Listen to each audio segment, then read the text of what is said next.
नमस्कार साथियों, एक बार फिर से आप सभी का अपने ही चैनल विजय धनुष में स्वागत एवं अभिनंदन है। तो कल हम लोगों ने इसके जस्ट रियल एनालिसिस में पढ़ा था कि सबसेट क्या होता है, उसके बारे में हम लोगों ने देख रखा था और कुछ चीज़ें बात की थी उस पर। आज हम लोग देखेंगे कि प्रॉपर और उससे प्रॉपर्टी भी देखी थी कि क्या होता है। इम्पटी सेट जो हमारा था वो क्या था। इम्पटी सेट जब अगर मान लीजिए कोई सेट था ए जो कि इम्पटी सेट हो, उस केस में एक ही केवल उसका सबसेट होता था, वो क्या होता था, इम्पटी सेट खुद ही होता था। और इम्पटी सेट को हम लोग क्या कहते हैं, ट्रिवियल भी कहते हैं, ट्रिवियल सबसेट। क्लियर। आज चलिए देखते हैं क्या होता है प्रॉपर सबसेट। कल शायद हो गया था प्रॉपर सबसेट। चलिए अगर हो गया होगा तब भी ठीक, अगर नहीं हुआ है तब भी लिख लीजिए एक बार। तो लिख लीजिए प्रॉपर सबसेट क्या होता है। जो लोग अगर कल हुआ होगा तो वो लोग नहीं लिखेंगे प्रॉपर सबसेट। तो प्रॉपर सबसेट की डिफिनेशन लिखेंगे, let A and B be two sets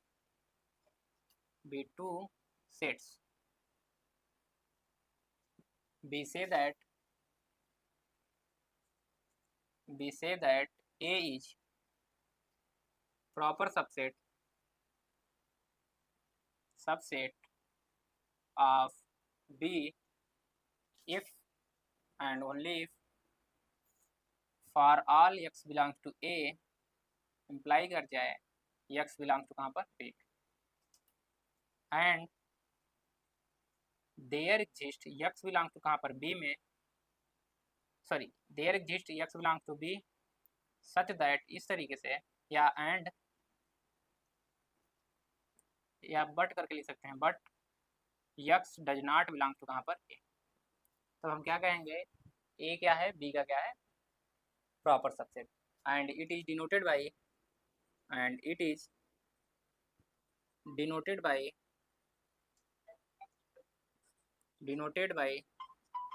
A is the proper subset of B। ठीक, A को किस तरीके से डिनोट करते हैं, A is the proper subset of B। यहाँ तक कल बात तो हुई थी। ठीक, इसका कहने का क्या मतलब कि सेट A में जितने भी एलिमेंट्स हैं वो सारे के सारे एलिमेंट B में होने चाहिए, लेकिन सेट B में कुछ एक्स्ट्रा एलिमेंट भी होने चाहिए। अगर सेट B में कुछ एक्स्ट्रा एलिमेंट है, यानी कि जो एलिमेंट सेट B में है, कुछ एलिमेंट ऐसे मिल जाए जो कि B में हो और A में ना हो, तब हम कहेंगे A को B का प्रॉपर सबसेट। एग्जाम्पल के लिए लिख लीजिए कुछ, मान ले रहे हैं let A equal to 2 4 6 8 and B में मान ले रहे हैं 2 4 6 8 10 12 एंड 14, इस तरीके से। तो आप देख पा रहे हैं कि A किसका सबसेट हो गया, B का प्रॉपर सबसेट है कि नहीं। तो अगर पूछा जाए A is the proper subset of B, तो क्या है या नहीं, तो यहाँ से लिखेंगे बिल्कुल। तो आपको क्लियर यहाँ से दिख रहा है कि जितने भी एलिमेंट्स कितने हैं, A में है, वो कहाँ है, B में। तो लिखेंगे आप लोग yes, A is the proper subset of B। ठीक, तो इस तरीके से पहचान सकते हैं। क्यों ऐसा है, क्योंकि B में because for all x belongs to A imply कर रहा है कहाँ पर, x belongs to B। But यहाँ से लिख सकते हैं कि देखिए जो हमारा क्या है, कोई एक एलिमेंट उठा लीजिए, मान लीजिए 10 बिलोंग्स टू कहाँ पर, B में, and 10 does not belong to कहाँ पर, A में। इस वजह से क्या है हमारा A के B का क्या है, प्रॉपर सबसेट। समझ में आ गई सभी को बातें। चलिए कुछ और एग्जांपल्स देखते हैं, फिर उसके आगे हम लोग बढ़ेंगे। तो एक और एग्जांपल लिखिए, एग्जांपल नंबर 2 लिखिए कि अगर नेचुरल नंबर का सेट लिया जाए तो नेचुरल नंबर में कौन कौन से एलिमेंट होते हैं, 1 2 3 4 एंड डॉट डॉट करके इस तरीके से एलिमेंट होंगे। एंड जेड का लिया जाए, एंड जेड यानी कि इंटीजर, उसमें कौन से एलिमेंट, 0 1 2 3 डॉट डॉट करके इस तरीके से एलिमेंट होंगे। तो बताइए जो हमारा नेचुरल नंबर है वो जेड इंटीजर का, जेड में क्या होते हैं, 0 1 और भी एलिमेंट होंगे, या होल नंबर ले लीजिए सबसे अच्छा, क्योंकि इंटीजर में माइनस वाले भी आ जाएंगे। तो ये इस तरीके से लीजिए। अगर पूछे नेचुरल नंबर इसका क्या प्रॉपर सबसेट है, तो बिल्कुल है। तो यहाँ से लिख सकते हैं कि नेचुरल नंबर जो हमारा है वो क्या होगा, proper subset. Natural number is the proper subset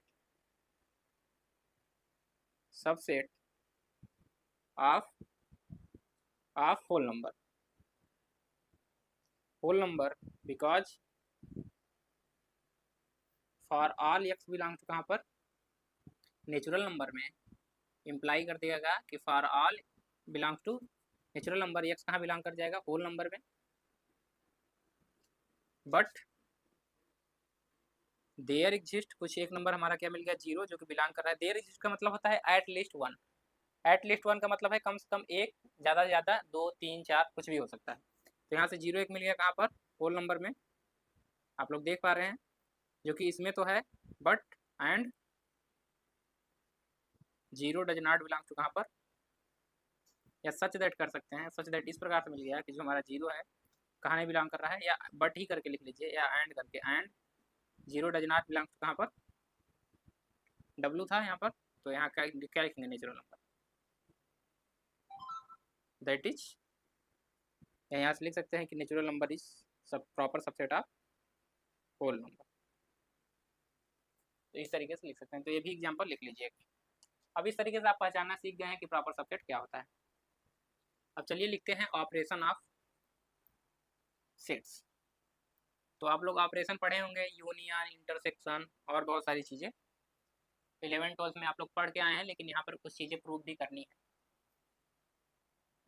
तो चलिए लिखिए operation of sets, operation on sets, on sets. तो सबसे पहला ऑपरेशन लिखिएगा ए करके, यूनियन ऑफ सेट्स। तो लिखिए इसमें, let A and B be two sets,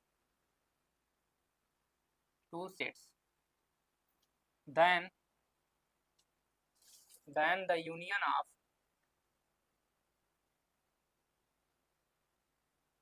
A and B is denoted by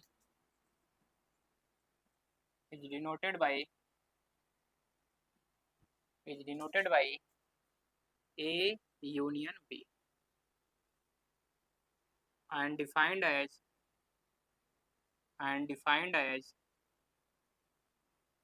A union B किस तरीके से डिफाइंड है उसको लिखेंगे, and defined as A union B equal to x belongs to कहाँ पर,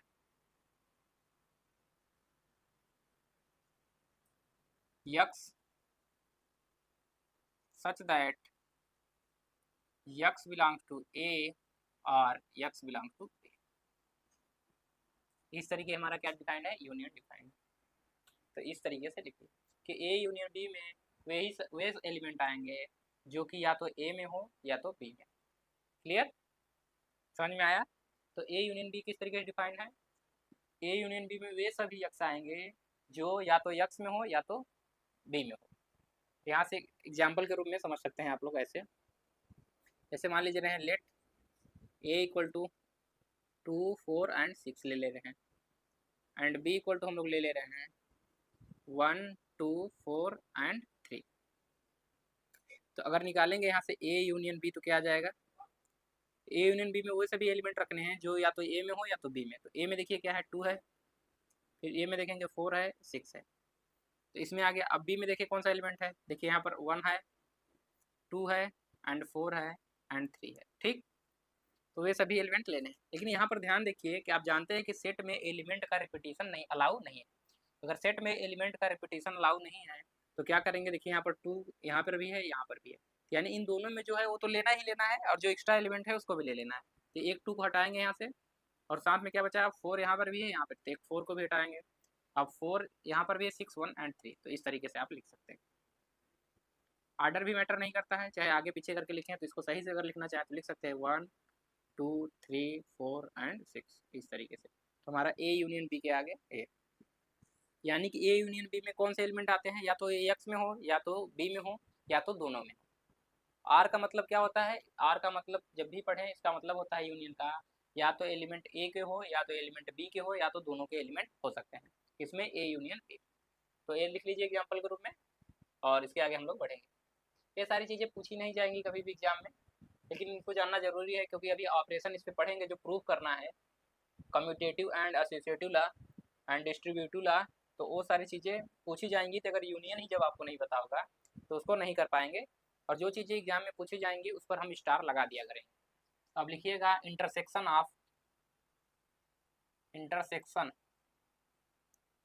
ऑफ सेट्स। तो डेफिनेशन लिखिए, let A and B be two sets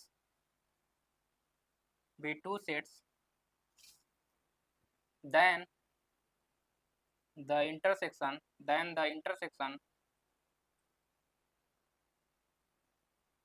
of A and B is denoted by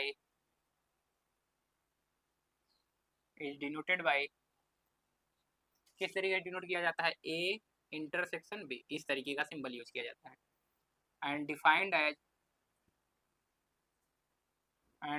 as किस तरीके से डिफाइंड है, A intersection B equal to such that, वे सभी एक्स आएंगे सच दैट जिसके लिए एक्स कहाँ बिलोंग करे, A में, एंड एक्स कहाँ बिलोंग करे, B में। एक्स ए में भी हो एंड एक्स बी में भी हो, यानी इंटरसेक्शन कहने का मतलब वे सभी एक्स आएंगे जो ए में भी हो एंड बी में भी हो। ऐसा नहीं कि या तो एक्स ए में हो या तो बी में हो, यहाँ कह रहा है कि एक्स ए में भी हो एंड बी में भी हो, यानी जो एक्स में भी होगा एंड बी में भी होगा उसी एलिमेंट को आपको चूज करना है। तो चलिए देख लेते हैं एग्जाम्पल के रूप में। एग्जाम्पल लिखिए, लेट ए इक्वल टू ले रहे हैं हम A B C 1 2 and B equal to ले रहे हैं set and B equal to मान लीजिए A 1 2, यही एलिमेंट ले रहे हैं या कुछ और एलिमेंट ले लीजिए एक्स वाई। अब निकालना है इनका इंटरसेक्शन। तो A इंटरसेक्शन B में कौन से एलिमेंट आएंगे बताइए, जो या तो A में हो या तो B में हो। तो लिखने का तरीका अगर देखेंगे तो या तो ऐसे भी लिख सकते हैं A B C 1 एंड 2, फिर इंटरसेक्शन का साइन, फिर अगला set A 1 2 x and y. अब देखिए इन कौन सा आएगा इनमें से जो दोनों में हो, यानी A देखिए यहाँ पर भी है, A यहाँ पर भी, यानी A आ जाएगा। B यहाँ पर भी है, B यहाँ पर है, नहीं है, यानी B को नहीं लेंगे। C यहाँ पर है, C यहाँ पर भी नहीं है, यानी नहीं लेंगे, क्योंकि वही एलिमेंट A इंटरसेक्शन B में आ रहे हैं जो एक्स में भी हो एंड B में भी हो, A में भी हो एंड B में भी, यानी दोनों सेट में होने चाहिए। तो C भी नहीं है। 1 की बात करें तो 1 यहाँ पर भी है, यहाँ पे, यानी 1 को ले लेंगे। यहाँ पर 2 देखिए, 2 यहाँ पर भी है, 2 यहाँ पर भी है, तो 2 को भी ले लेंगे। अब इसके आगे बढ़ेंगे क्योंकि यहाँ पे एलिमेंट खत्म हो गए, जो एलिमेंट दोनों में थे वहाँ से ले लिए। एक्स यहाँ है लेकिन यहाँ पर नहीं है, वाई यहाँ है लेकिन यहाँ पर नहीं है, इस वजह से इंटरसेक्शन में ये सभी एलिमेंट आएंगे जो दोनों में। Clear, A 1 2। एक जबकि यूनियन में क्या होता था, या तो A में हो या तो B में हो या तो दोनों में हो, तो सारे के सारे एलिमेंट चले जाते थे। क्लियर हो गई बातें, चलिए।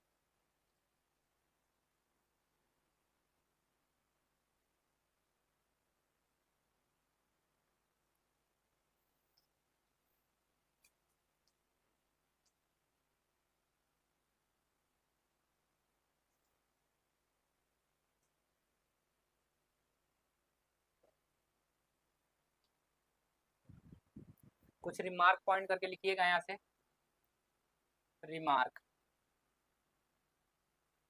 अच्छा, कोई element x A union B में है, वो कब आएगा, if and only if, definition से ही, कि यक्स जब हमारा A में भी हो और साथ साथ में यक्स हमारा किस में हो, या तो A में हो या B में हो, यानी R करके यक्स हमारा कहाँ हो, B में। अगर ऐसा है, यदि कोई एलिमेंट A में है अथवा B में है और या दोनों में, इसका R का मतलब होता है या तो A में है या तो B में है या तो दोनों में है। तो इस तरीके से डिफाइन, अगर ऐसा लिखा है तो हम लोग ऐसा लिख सकते हैं, अगर ऐसा लिखा हुआ है तो ऐसा लिखेंगे, क्योंकि अभी आगे हम लोग ऑपरेशन कुछ करेंगे जो कि एग्जाम में पूछे जाते हैं, तो इनकी जरूरत पड़ेगी। तो ये हमारा 1 हो गया। अगर यही बात करते हैं सेकंड में इसी में, कि मान लीजिए x does not belongs to A union B में, तो इसका क्या मतलब होगा, इफ एंड ओनली इफ कब, आप लोग निगेशन पढ़े होंगे, P इम्प्लाइज Q का निगेशन क्या होता है, सॉरी एंड का, जैसे इसका भी निगेशन करना होगा। यानी अगर A है, यहाँ पर डज नॉट निगेशन ही हो रहा है, ये किसका निगेशन है। जैसे मान लीजिए अगर A यूनियन B हमारा क्या है, P है, जैसे हम कह रहे हैं एक्स बिलोंग टू किस में, P में। अब P हमारा क्या है, A यूनियन B, तो इसका निगेशन माइनस P क्या होगा, यानी x does not belong to P। तो हमें क्या करना है, इसका निगेशन ही कर देना है। इसका मतलब हुआ कि एक्स A यूनियन B में कब नहीं जाएगा, जब दोनों में ना हो, यानी इसका मतलब है कि x does not belong to A, और यहाँ R जो है किसमें चेंज हो जाएगा, एंड में, x does not belong to किसमें, B। यानी कोई भी एलिमेंट A यूनियन B में तब नहीं जाएगा जब वो A में भी ना हो और साथ साथ में B में भी ना हो, इस बात का ध्यान रखिएगा। तो दोनों चीज़ें आपको पता होनी चाहिए, यानी यक्स अगर इसमें बिलोंग कर रहा है तो यक्स ए में बिलोंग करे अथवा बी में बिलोंग करे। अगर यक्स ए यूनियन में बिलोंग नहीं कर रहा है यानी यक्स ए में भी ना बिलोंग करे और साथ में बी में भी ना बिलोंग करे। क्लियर? अगर इस तरीके से लिखा है तो हम लोग ऐसा लिख पाएंगे। एंड सेकेंड लिखेंगे यहाँ से कि यक्स बिलोंग टू कहाँ पर, ए इंटरसेक्शन बी में। तो इसका क्या मतलब है, if and only if x कहाँ बिलोंग करे, ए में, एंड यक्स बिलोंग करे बी में। देखिए अब इसका भी निगेशन करेंगे। आप लोग जानते हैं एंड का जो निगेशन होता है वो क्या हो जाता है, आर। उसी प्रॉपर्टीज हम लोग यहाँ पर लिख पा रहे हैं, क्योंकि आप लोग जानते हैं पी एंड क्यू का निगेशन क्या होता है। अगर निगेशन इसका करेंगे तो इसका भी निगेशन आता है माइनस पी क्यू। ये देखिए डिसजंक्शन था, एक कंजंक्शन था, ये क्या है डिसजंक्शन, यहाँ से हो जाएगा माइनस क्यू। इस तरीके से लिखते थे, इसको एंड पढ़ते थे, इसको आर। तो वहीं से सारी चीज़ें आ रही हैं। तो यहाँ से करेंगे तो क्या हो जाएगा, अगर x does not belong to किसमें, ए इंटरसेक्शन बी, यानी इसका निगेशन कर रहे हैं यानी इसका भी निगेशन होगा इधर। इफ एंड ओनली इफ, यहाँ देखिए एंड है तो इसका किसमें चेंज हो जाएगा, आर। और इसका भी निगेशन करेंगे तो यानी x does not belong to A and x does not belong to किसमें, बी। क्लियर? यानी ऐसा लिखा है तो हम लोग ऐसा लिख पाएंगे। फिर 2 पॉइंट्स हैं तो इन दोनों पॉइंट को नोट कर लीजिए। नोट हो गया सभी का? चलिए चलिए अब आगे देखिए एक करिए अगला, प्रोपोजिशन करके या रिजल्ट करके लिख लीजिए। तो लिखिए प्रोपोजिशन, प्रोपोजिशन कहें या थ्योरम कहें सारी चीज़ें एक ही हैं, तो इस सारी चीज़ों का ध्यान रखिएगा, या थ्योरम कह दें तो सारी चीज़ें एक ही हैं। तो लिखिए यहाँ पर let A is the subset of B and B is the subset of A. Then हमको दिखाना है कि जो हमारा ए होगा वो किसका सबसेट हो जाएगा, यहाँ पर सी है, B is the subset of C, then A जो होगा सबसेट होगा किसका, सी का। इसे कहते हैं लॉ ऑफ ट्रिकोटोमी भी कहते हैं, या ट्रांजिटिविटी भी कह सकते हैं इसको, सी। क्लियर? तो हमें प्रूव करा, यानी ए अगर बी का सबसेट है एंड बी सी का सबसेट है तो ए किसका सबसेट हो जाएगा, सी का भी सबसेट होगा। ये हमको प्रूव करना है, एग्जाम में पूछा जाता है, सारी चीज़ें ध्यान रखिएगा। इसे कहते हैं लॉ ऑफ ट्रांजिटिविटी। तो लिख लीजिए लॉ ऑफ ट्रांजिटिविटी। क्लियर? जैसे आप लोग पढ़े होंगे ना कि A is less than B and B is less than C, तो क्या होता है, ए किससे छोटा हो जाता है, सी से। तो ठीक इसी प्रकार सबसेट में भी लग रहा है, तो सबसेट के बारे में चर्चा कर लेते हैं। तो चलिए इसका प्रूफ लिखिए।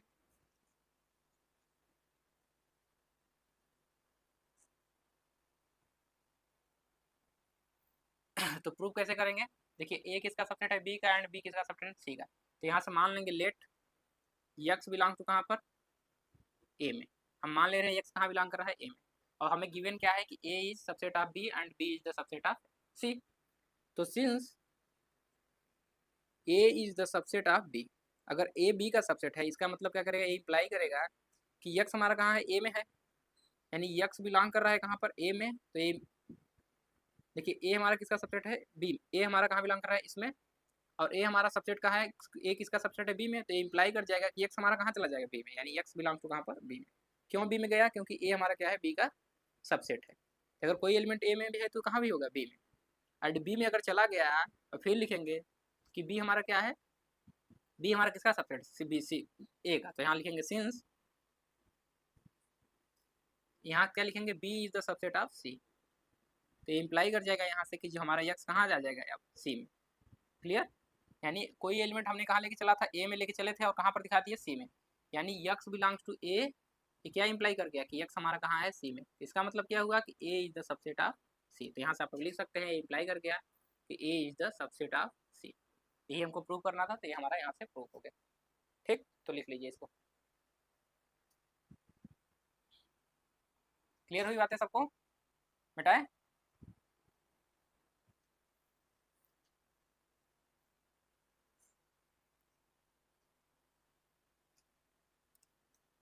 जहाँ कहीं भी कोई चीज़ ना समझ में आया करे तो आप लोग कमेंट कर दिया करें कि यहाँ पर चीज़ें नहीं समझ में आ रही। आगे बढ़ा जाए अब। चलिए लिखिए अब इक्वल सेट क्या होते हैं उसके बारे में लिख लेते हैं। Equal set,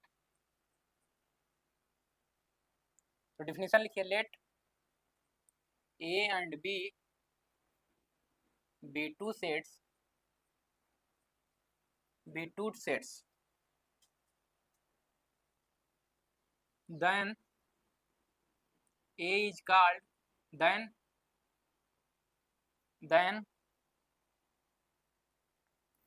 we say that, या ऐसे कर दीजिए, we say that we say that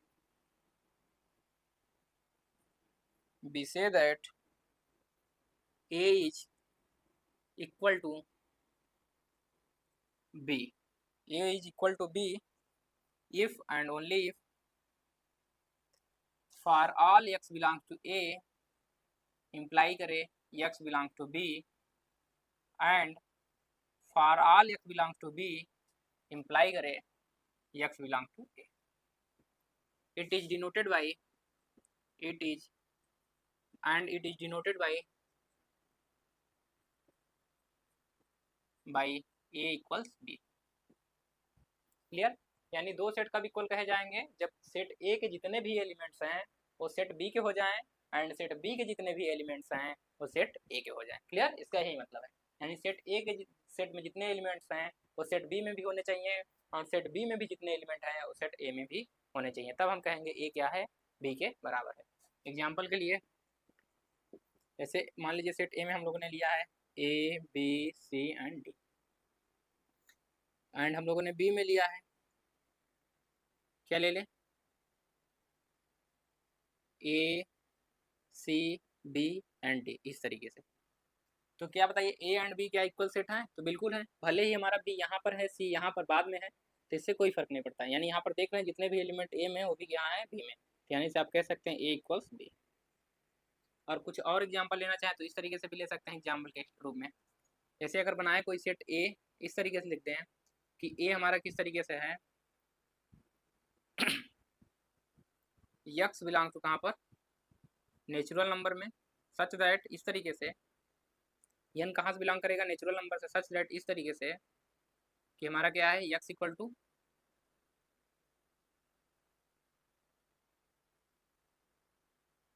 या ऐसे कह सकते हैं यक्स इज लेस देन 10 इस तरीके से. एंड दूसरा हमारा है B belongs to be equal to हम ले लें वे सभी यक्स नेचुरल नंबर के जिसके लिए x is less than or equal to 10 इस तरीके से. Less than or equal to करने के बजाय less than or equal to 9. तो क्या है दोनों सेट अलग अलग हैं या सेम ही सेट है? तो यहाँ से अगर ए इक्वल टू लिखेंगे कैसे लिखेंगे इसका वे सभी एक्स लेने हैं नेचुरल नंबर के जिसके लिए हमारा क्या हो एक्स की वैल्यू 10 से छोटी होती है. यानी 1 छोटा है 2 भी छोटा है 3 भी 4 भी 5 भी 6 भी 7 भी 8 भी एंड 9 भी. तो यहाँ तक होगी बात. अगर यहीं बी की बात करें तो बी को कहाँ तक लेना है या तो 9 के बराबर हो या उससे छोटा हो.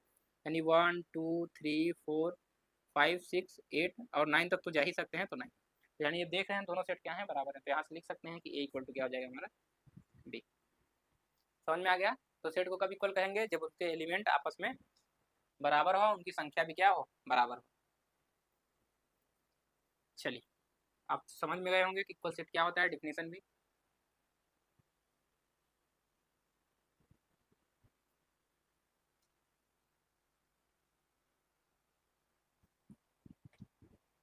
देखिए मैकेनिक्स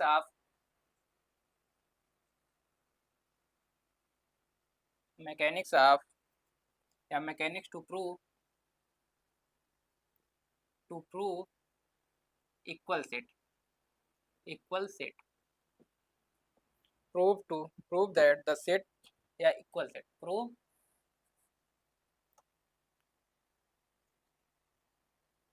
या इक्वल सेट ही लिख लीजिए. इक्वल सेट को कैसे प्रूव करेंगे उसकी मैकेनिक्स क्या है. इसके दो तरीके हैं. पहला तो इस तरीके से आप प्रूव कर सकते हैं कि ए को बी का सबसेट दिखा दें और दूसरा साथ साथ में बी को ए का सबसेट दिखा दें. और अगला तरीका है कि यक्स में कोई एलिमेंट लें और उसको दिखा दें कि वो कहाँ है यक्स बी में है और दूसरा साथ साथ में कोई एलिमेंट बी में ले फॉर ऑल यक्स. देखिए जब भी कोई एलिमेंट लिया जाता है अगर इस तरीके से फॉर ऑल नहीं दिखाया तो यक्स कोई भी एलिमेंट हो सकता है ए का और उसको कहाँ पर दिखा दें यक्स कहाँ चला जाए ए में. तो यही तरीका है इक्वल सेट करने का. यानी टू सेट्स कब इक्वल होंगे यानी ए इक्वल टू बी दिया हुआ है इसको रिमार्क करके नीचे लिख लीजिए. यहाँ पर रिमार्क नंबर 1 रिमार्क करके लिखिए. जैसे हमने बताया था ए इक्वल्स बी कब होगा ए इम्प्लाई करें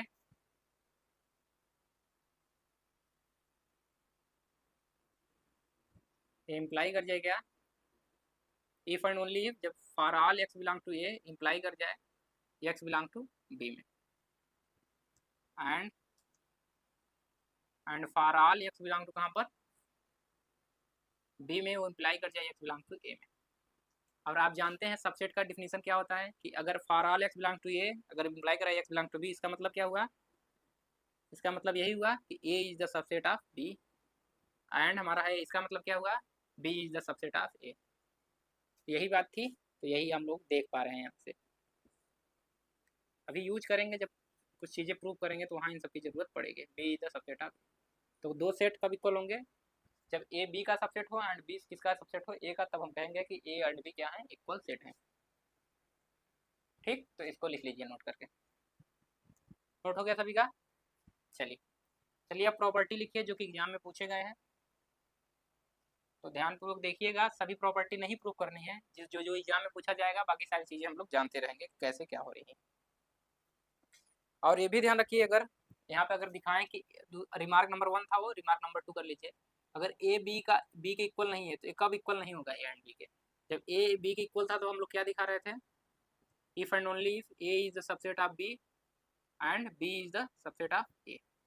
तो इसका निगेशन किए हैं, डज नॉट इक्वल टू, मतलब इसका निगेशन, तो इसका निगेशन करेंगे तो कैसे होगा, तो A does not subset of B, and है तो इसको किस में चेंज करेंगे, और में, and B is not a subset of ए।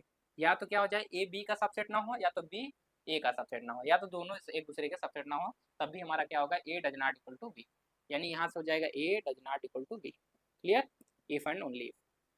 समझ में आ गई बातें। मान लीजिए ए बी का सबसेट हो गया एंड ए बी का सबसेट हो गया लेकिन बी ए का सबसेट नहीं हुआ, B does not a subset of A, तो क्या ए बी इक्वल होगा, तो कभी नहीं होगा। क्लियर।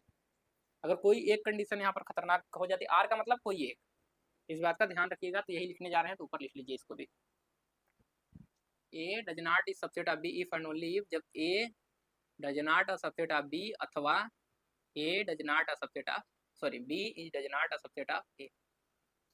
क्लियर। या इसी को लिखे एलिमेंट के रूप में, तो एक्स,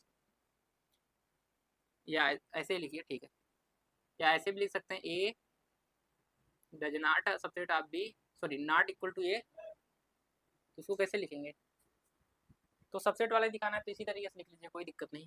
ठीक है,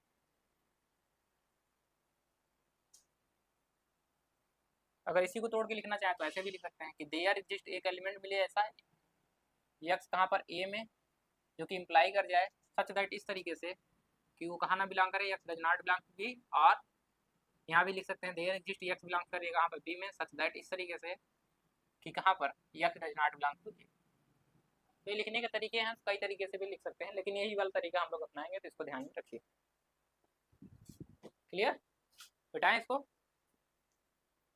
चलिए अब प्रॉपर्टी लिखिए, तो प्रॉपर्टी लिखते हैं इसके आगे। तो यहाँ रिजल्ट करके लिखिए या प्रॉपर्टी करके लिख लीजिएगा, रिजल्ट ब्रैकेट में प्रॉपर्टी, इन्हीं ऑपरेशन की प्रॉपर्टी है, तो हम लोग लिखेंगे यहाँ पर। फर्स्ट प्रॉपर्टी क्या है उसको लिखते हैं। तो फर्स्ट है कि ए यूनियन फाई, यानी कभी भी किसी भी सेट का जहाँ पर ए हमारा क्या है, इम्पटी सेट हो या कुछ भी हो सकता है, तो ए का अगर इम्पटी सेट के साथ लेंगे यूनियन, तो हमेशा क्या आएगा, ए ही आएगा। जैसे एग्जाम्पल के ले लिए, जैसे ए में हम ले रहे हैं 1 2 3, और हमारा 5 सेट ले रहे हैं, 5 सेट में आप जानते हैं कोई एलिमेंट नहीं आता है, तो इनका यूनियन लेंगे तो क्या आएगा, ए यूनियन 5। तो क्या आ जाएगा बताइए, वही सभी एलिमेंट आएंगे इन दोनों में, जो कि या तो इसमें हो या तो इसमें हो, तो इसमें तो है ही ना, 1 2 3, इसमें कोई एलिमेंट नहीं है, मतलब यही आएगा। और ये किसके बराबर है, ये ए के ही बराबर है। तो आप देख पा रहे हैं कि यूनियन 5 किसके बराबर हो गया, ए के बराबर। सेकेंड लिखिएगा कि ए यूनियन ए करेंगे तब भी क्या आएगा, ए।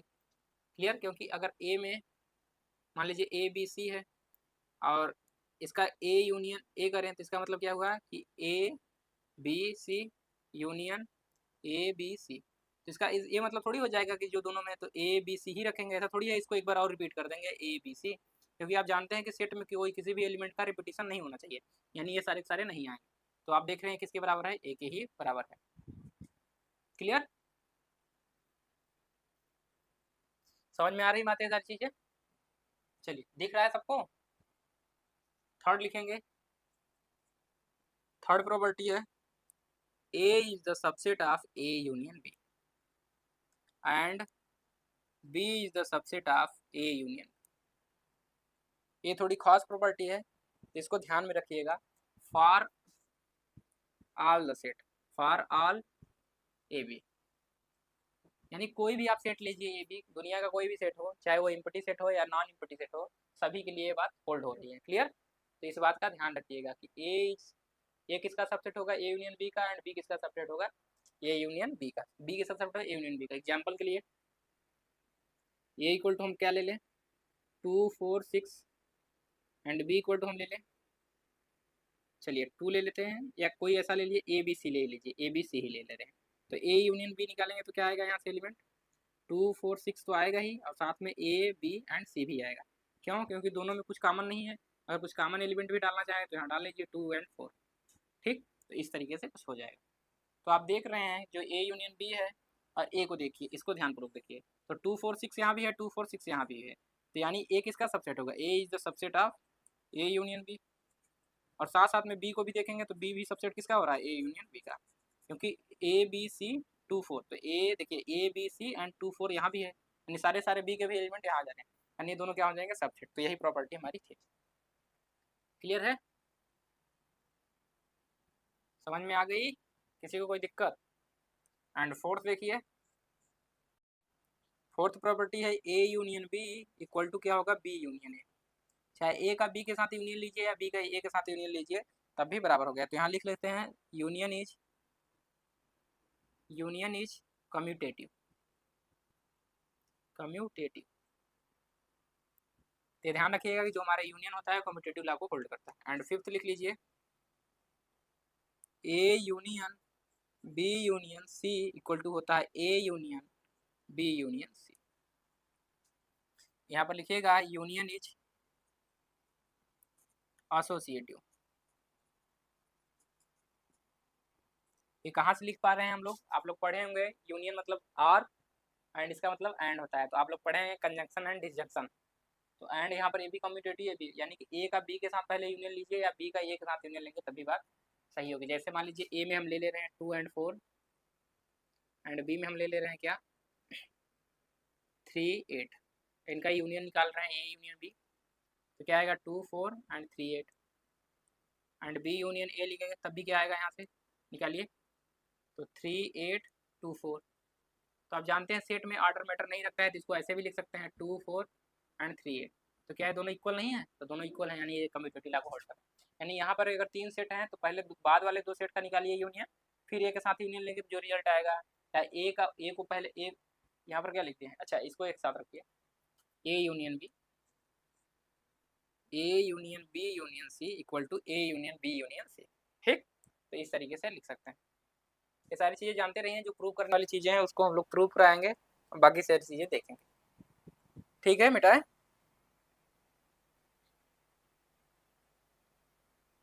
एंड कहाँ तक हो गया, फिफ्थ प्रॉपर्टी तक हो गई। सिक्स प्रॉपर्टी लिखिए जो कि इम्पॉर्टेंट है, इसका प्रूफ भी हम लोग देखेंगे सिक्स वाले का। चलिए प्रॉपर्टी 6 लिखिए, प्रॉपर्टी नंबर 6। तो प्रॉपर्टी नंबर 6 क्या कह रही है कि A union B equal to A के बराबर होगा इफ एंड ओनली इफ जब B is the subset of A, जब बी ए का सबसेट हो जाए। इसका मतलब क्या है कि अगर A union B equal to A है तभी ये पॉसिबल होगा जब हमारा क्या हो जाए, B is the subset of A. यानी कि अगर ऐसा है तो हम लोग ऐसा दिखाएंगे कि B is the subset of ए।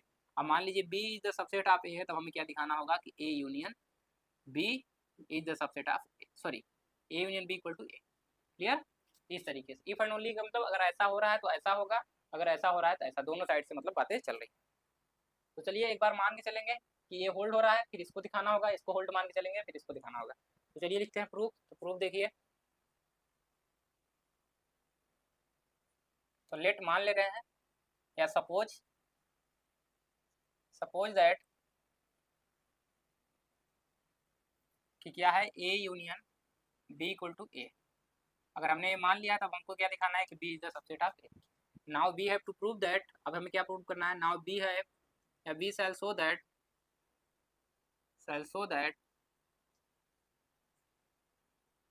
कि A B is the subset of ए।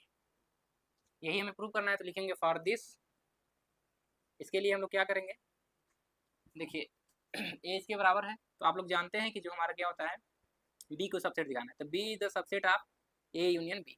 अभी हम लोगों ने प्रॉपर्टी किया है कि बी किसका सबसेट होता है, ए यूनियन बी का, और ए यूनियन बी की जगह पे हमारा क्या है, ए। तो यहाँ पर वन मान लीजिए इसको, तो फ्रॉम वन किस क्या लिख सकते हैं यहाँ से, B is the subset of, इसकी जगह पे ए, तो ए रखेंगे तो यहाँ मिल गया आपको B is the subset of A, तो यहाँ से लिख सकते हैं फ्रॉम वन। तो कितना सिंपल था, प्रूफ हो गया। एंड कन्वर्सली सपोज दैट अब हमको क्या दिखाना है, अब हमको ये मान चलना है, इसको दिखाना है, तो यानी हम मानेंगे कि B is the subset of A. इसको मान लीजिए फर्स्ट मान चुके हैं, इसको सेकंड। अब हमको क्या दिखाना है कि जो ए यूनियन बी होगा ए के बराबर होगा।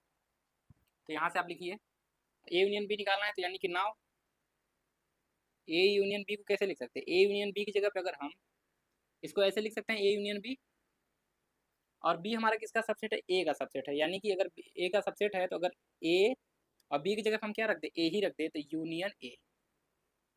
यानी देखिए ए यूनियन बी में जो एलिमेंट होंगे तो होंगे ही, लेकिन अगर बी ए का सबसेट है तो बी ए में कोई एक्स्ट्रा एलिमेंट होगा, ए क्या, ए से अधिक एलिमेंट होंगे, तो यानी अगर ए यूनियन ए लेंगे तो क्या होगा, ये जो हमारा ए यूनियन बी आ रहा है वो क्या होगा, इसका क्या हो जाएगा, सबसेट हो जाएगा। यानी यहाँ से हम लिख सकते हैं इसको इस तरीके से सबसेट।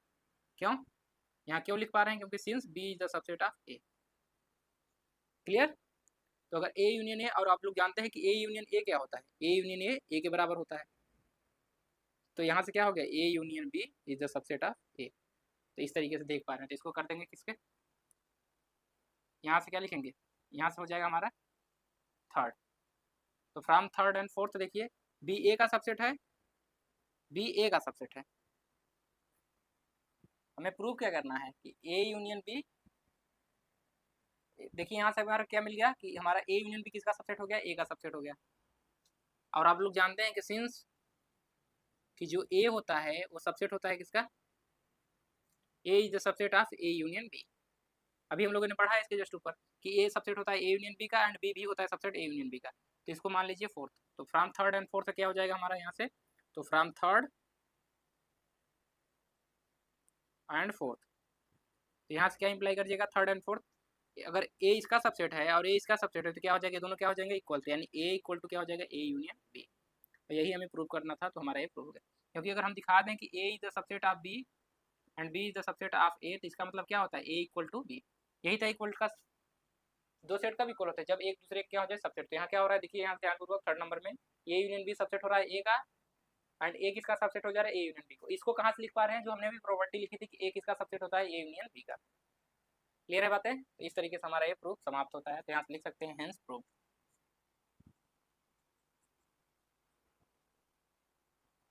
क्लियर। अब चलिए इसके आगे की प्रॉपर्टी लिख लेते हैं। यहाँ हमारा 6 प्रॉपर्टी खत्म होती है, एंड अगली प्रॉपर्टी है 7th, कि अगर किसी भी सेट के साथ इम्प्टी सेट का इंटरसेक्शन लिया जाए तो क्या होगा, वो फाई ही होगा। ये ध्यान रखिएगा, जबकि यूनियन के साथ क्या होता था, वो सेट ही आ जाता था। क्योंकि हमेशा आप इंटरसेक्शन में वो सेट आते हैं जो कि क्या होते हैं, छोटे वाले हो जाते हैं, या तो कम एलिमेंट आता है हमेशा। तो 8th देखिए, 8th हमारा है कि ए इंटरसेक्शन ए, तब भी क्या आएगा, हमारा ए ही आएगा। एंड 9th प्रॉपर्टी है कि A intersection B is the subset of A. Union के केस में क्या होता था कि वो जो सेट होते थे वो सबसेट होते हैं, लेकिन इंटरसेक्शन में केस में क्या हो रहा है कि जो इंटरसेक्शन ले रहे हैं वो किसी न किसी सेट के बराबर हो जाएगा। तो ए इंटरसेक्शन बी के कब सबसेट होगा, ए का सबसेट होगा, एंड जो हमारा होगा ए इंटरसेक्शन बी किसका सबसेट होगा, बी का सबसेट होगा। एंड 10th लिखिए, A intersection B equal to A if and only if, कब होगा, जब A is the subset of B. इसको भी हम लोग प्रूव करेंगे, इंपॉर्टेंट है, तो जो इंपॉर्टेंट है उस पर स्टार लगा लीजिए एंड ऐसे बॉक्स बना लीजिए। तो 10th नंबर का हम लोग प्रूव करेंगे अभी, एंड 11th नंबर लिख लीजिए। 11th नंबर है A intersection B equal to B intersection A, यानी कम्यूटेटिव लॉ को होल्ड करता है, यहाँ लिख लीजिए commutative, intersection is commutative, intersection is commutative. Associative. And 12th लिखिएगा A intersection B intersection C, तो यानी पहले का ले ले इंटरसेक्शन और बाद में का ले A intersection B intersection C. तो यहाँ लिखिएगा ए एसोसिएटिव, तो लिखिएगा इंटरसेक्शन इज एसोसिएटिव।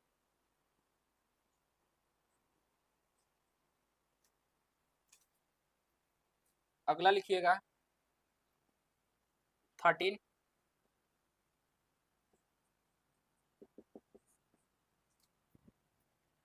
नंबर लिखिएगा। अब इन सबका प्रूफ करेंगे हम लोग जो इम्पोर्टेंट है।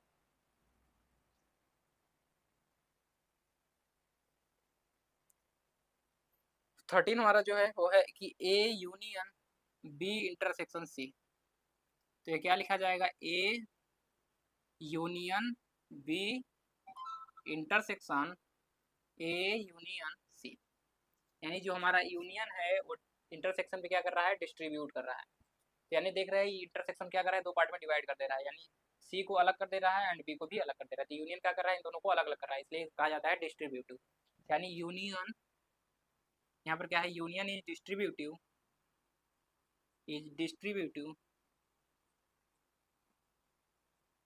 यूनियन इज डिस्ट्रीब्यूट्स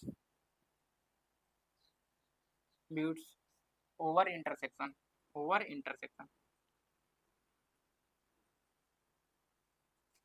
एंड अगला लिखिएगा 14, अगर A intersection B union C लिख लें तो ये भी डिस्ट्रीब्यूट करेगा A intersection B union A intersection C. यहाँ पर अब क्या लिखेंगे, intersection distribute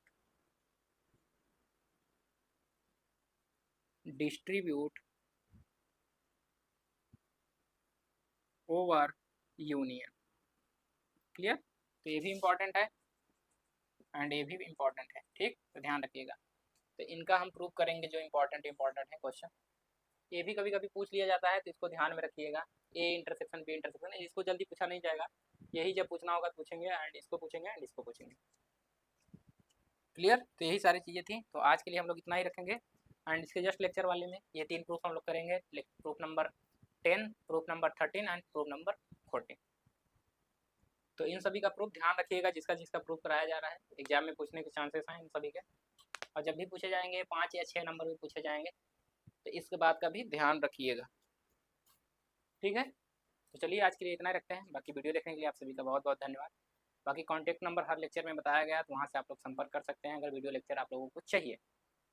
and Telegram group सबको बता दिया गया है, नहीं जान रहे हैं तो लिख लीजिए टेलीग्राम ग्रुप। जो ECC से उनके लिए था ECC_college, एंड जो इलाहाबाद यूनिवर्सिटी एंड उससे एफिलिएटेड कॉलेज जितने भी हैं उसके लिए लिखिएगा संजीत मैथ्स MATHS, बिना स्पेस दिए हर चीज़, एंड 4 ईयर, फर्स्ट ईयर के लिए है, एंड ये भी फर्स्ट ईयर के लिए। तो आप लोग दोनों ग्रुप में जुड़ना चाहें तो दोनों ग्रुप में जुड़ सकते हैं, कोई दिक्कत नहीं, ठीक। चलिए।